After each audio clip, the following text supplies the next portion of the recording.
Okay, I'm like... okay. Sorry. Well, I'm also stop this then.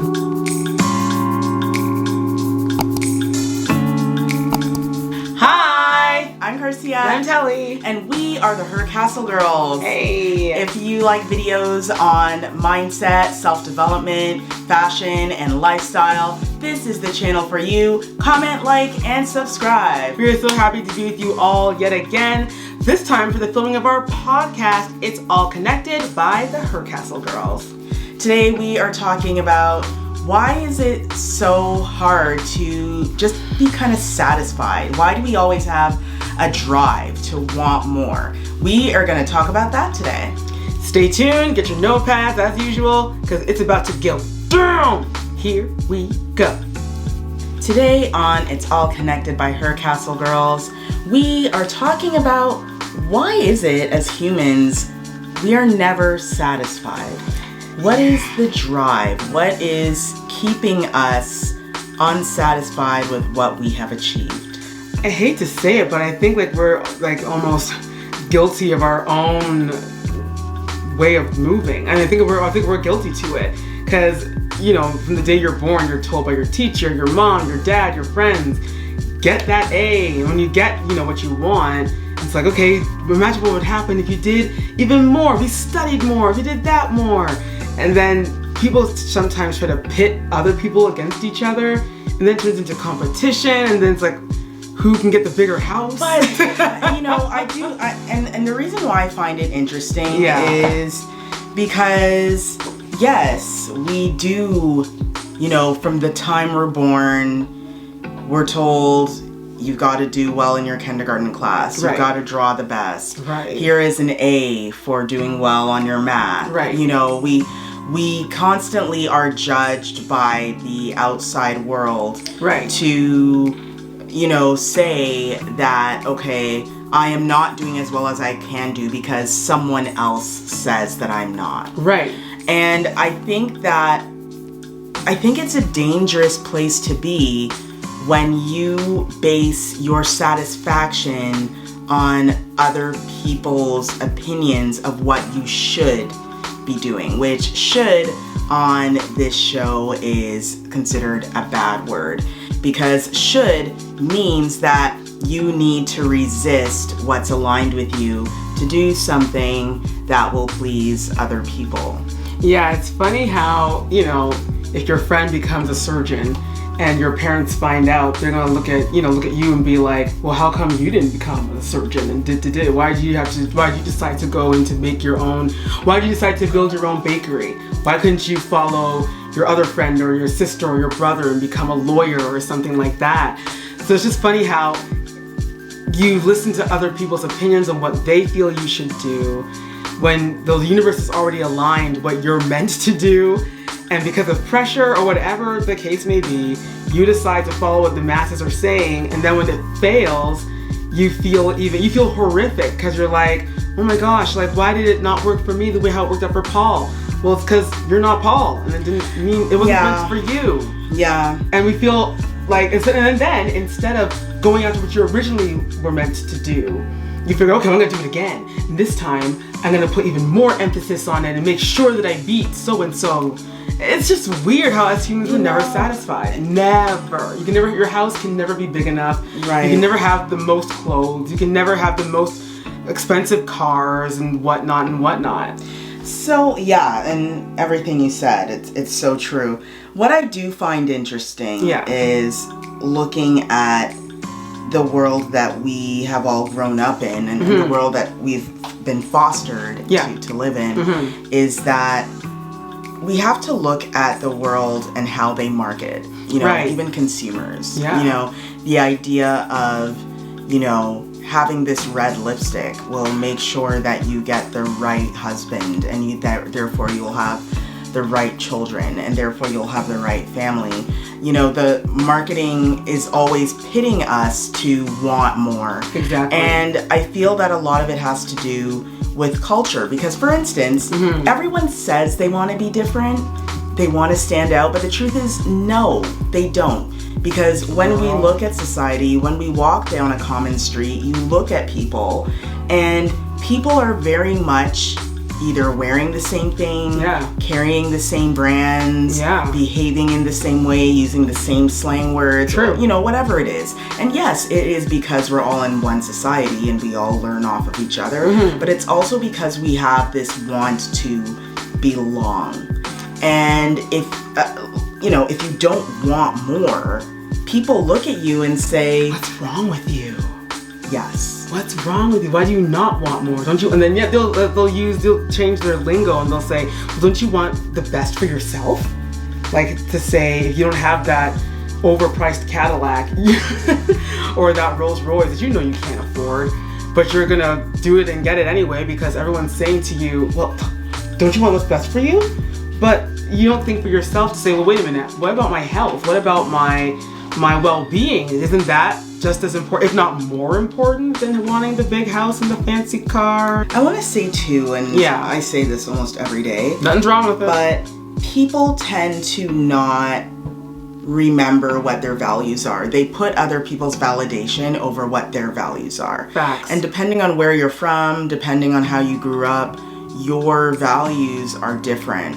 So your value might be, I just want to be, the best person at my job.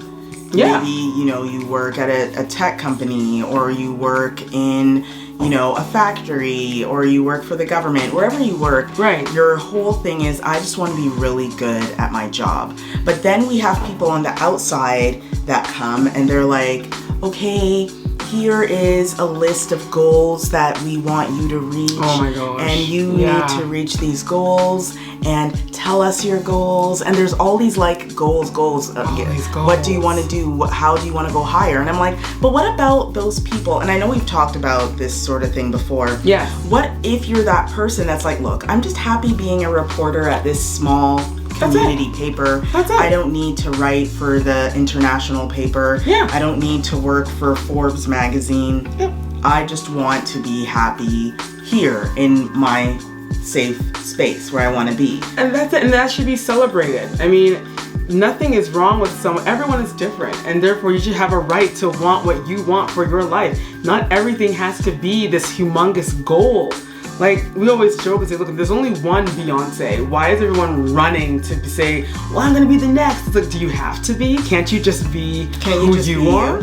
Is being you so bad? Well, girl, here we go. And maybe we are taught that we are not enough. Yeah. This is what happens from the moment you enter the doors of kindergarten class. You are told you are not drawing, you are not coloring in the lines, you are not... Why are you painting the sun green? It should be yellow. You're constantly being told that your creativity and your uniqueness does not work here. And school, being an institution, it's all well and good. Of course we all need to learn. Of course we all need a good education. I'm here for education. We're constantly learning. All day. However, there is a time where it's like, why does the learning have to start to interject into my being, into who I am? Exactly.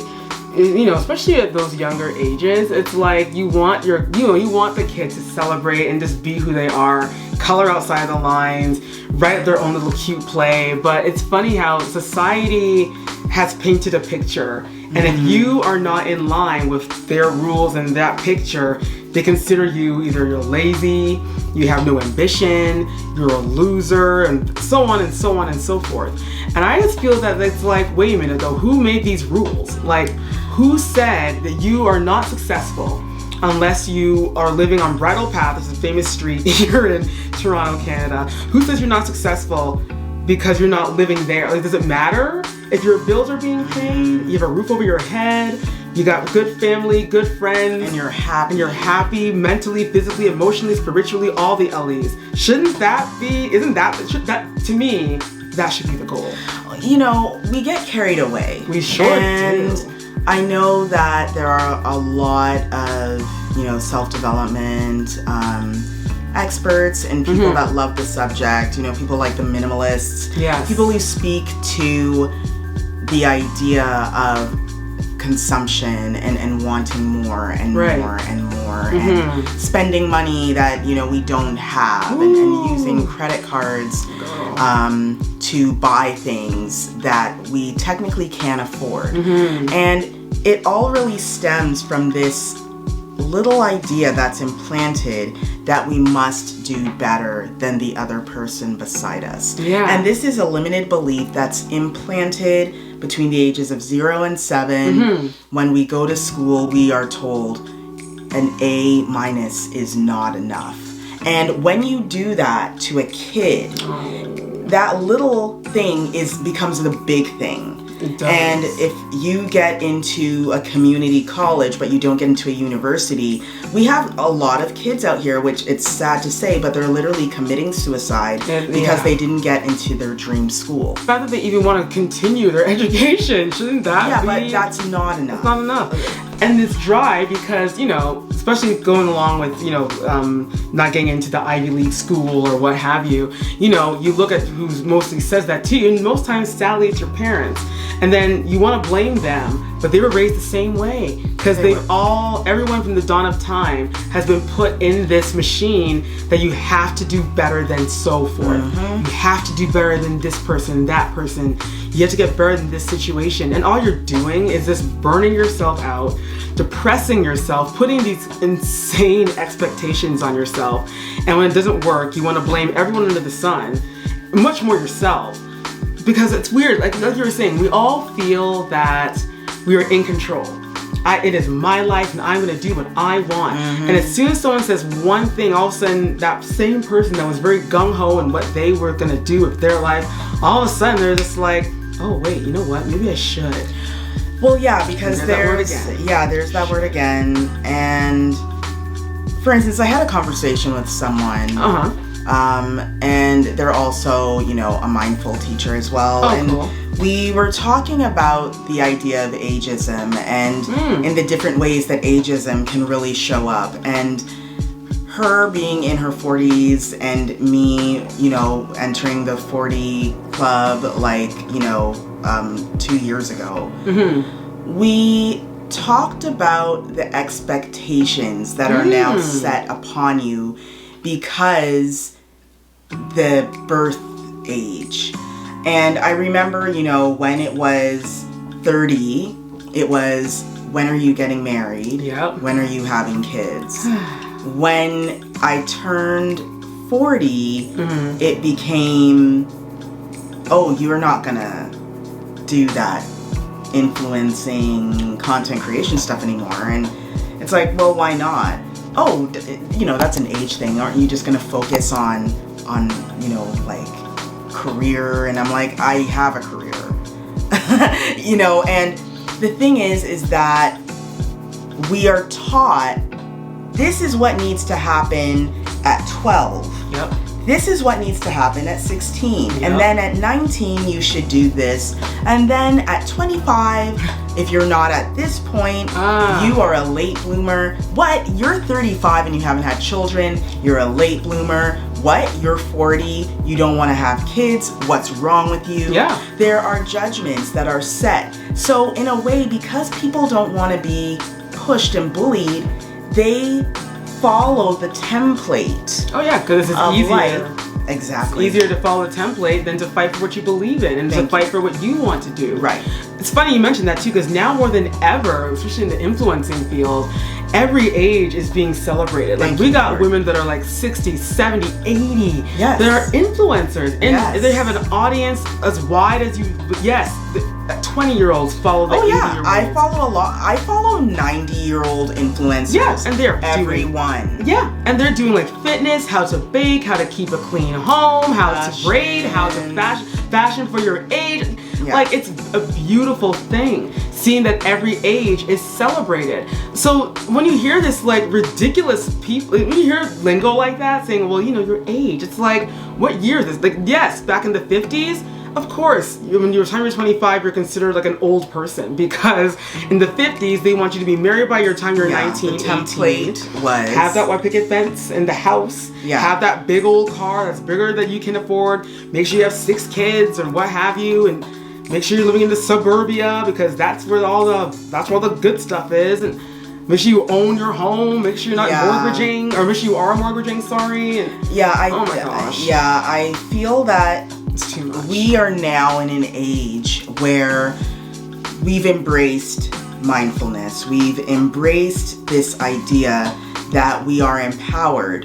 and therefore we can decide what we want to do with our lives. We can create a life that suits and aligns with our desires, our values, what we want. So that template that people were going off of in the 1920s, in the 40s, in the 50s, 60s, 70s, we don't need to follow those templates anymore. No. We don't need to prove ourselves to anyone. The problem that needs to be solved is, how are you going to be closer to yourself? That's it. How are you going to mend that relationship? Because that's the relationship that's getting ignored here. You are being ignored. You and yourself are not relationshiping. You're not blending the way you're supposed to blend. No, you're out here with everyone else and not listening to yourself. And we will be doing a podcast more based on that subject. Yes. But we are not looking at ourselves and saying, yeah, Garcia, what do you want? What is it that you need to feel joy? You know what people would say? Because once again, you have to do the mind work. Because if you were to ask someone, what do you need to feel joy? They're going to automatically say, well, I want what so-and-so has. And it's like they still don't get it. Like they're not computing with themselves. It's so far gone into trying to be better than other people that when you even ask that person, okay, what's it going to take for you to be happy with you? Well, if I can have what Samantha has, then I'll be happy. Yeah, and the thing is, do you really know what Samantha has? Do you know what Samantha had to go through to get what she has? Yeah, because here's another problem. We are all out here really using social media as the template as to what your life should look like. Yeah, and that's not a good idea. It's very dangerous, and it's funny because we're saying this on social media platforms. Yeah, we're buying the hand that feeds. If not for social media, we would not be able to have this podcast presented to you. Right. However, there is a time to take reviews, take advice, and apply it to your life so that it works for you. And then there are times when you look at a photo, the person that has the photo up, they're not saying that, oh, come be like me. They are saying, I am showing my vacation photos from Bali. And that is what they're actually doing. They're not telling you that you need to do that. No, you feel within yourself that you need to do that. And you have to be careful because a lot of people put up photos that they took 10 years ago. And they're just putting it up to say, look at me, I'm in Bali, because they are also trying to impress the world and God knows whom else. So you really that's why it's so important to have a proper relationship with yourself. Yeah. Because all you're doing is adding on all this stress that boo-boo you don't need to have in your life. Why? Like, I know that living, we know more than anybody else, that living in this world can be a lot. And I know that there are pressures and things that are thrown in your face, if not through TV commercials and different like things that you see online and people talking. And so yes, we go through a lot of pressure. But the cool thing is that with mindfulness, it makes you stay aware and conscious of you and what you are meant to do. Okay, great. Samantha has what's going on with her and it's working with her. She wanted to be that surgeon. I'm happy for her. That is awesome. What do I want? Why? Because what I want, what Samantha has, will not make me happy. Right. So you need to stop lying to yourself because it won't. That's the first thing. Being honest and true to you. If it means that what will make you happy will be to own a car dealership, okay, then do that. Yep. Nothing's wrong with it. It's your passion. As you know, on here, we're never just going to talk about something and then leave you hanging dry. I would suggest now, if you're not already doing it, you need to begin to strengthen the relationship you have with self. When you do that, you will not be easily swayed to just want what other people have. Right. And you will only want the things that you want. Mm-hmm. So how do you strengthen that relationship with self? I say open up dialogue. Does it mean talking to yourself? Maybe it does. Well, for me, I don't know. Okay. So, I talk to myself, y'all. Talking to yourself, looking at yourself even in the mirror and writing, what is it that I am not admitting to myself? What is it that I need to know and be more intuitive about? Yeah. Get a journal and start writing down answers to the questions that you ask yourself. And be honest to yourself. Like, no one's gonna see these answers. It's just literally you and you. So you can be brutally honest with yourself. Because I know that for myself, Car, when I first started the mindful journeys, it took me a minute to journal. I was like, well, I don't want to write about that because I want to go back later and read it. But then I was like, well, hold on, Chantel, you have to write this stuff down. What's the point in journaling if you're not gonna show your truth and show your growth? No one's gonna see this. It's literally just you. Unless you want to share it, that's up to you. But this is literally for you, yourself, and you. So why not just write out the truth? And you owe it to yourself to be truthful and say, okay, well, you know what? This is what's really going on with me. A, B, C, D, E, F, so on, so on. And when you're done writing it, read it and say to yourself, okay, I need some work, but this is good, because that's a first step. Admitting the problem is the first step. Exactly, and there's no destination. It is ongoing. You will constantly be asking yourself. You will be constantly working through limiting beliefs and limiting decisions. But the idea is that you're constantly working on it. You are constantly making an effort to heal yourself, and that's what the most important part of this entire thing is. When you ask yourself this question of what do I want, and really looking at what you want, not the things that you don't want, the things that you want. And when you start doing that, your mind will begin to break down, your subconscious mind will begin to break down how you can get what you want. And you will start to see and trust yourself, creating a stronger relationship with yourself, which is what this is truly all about.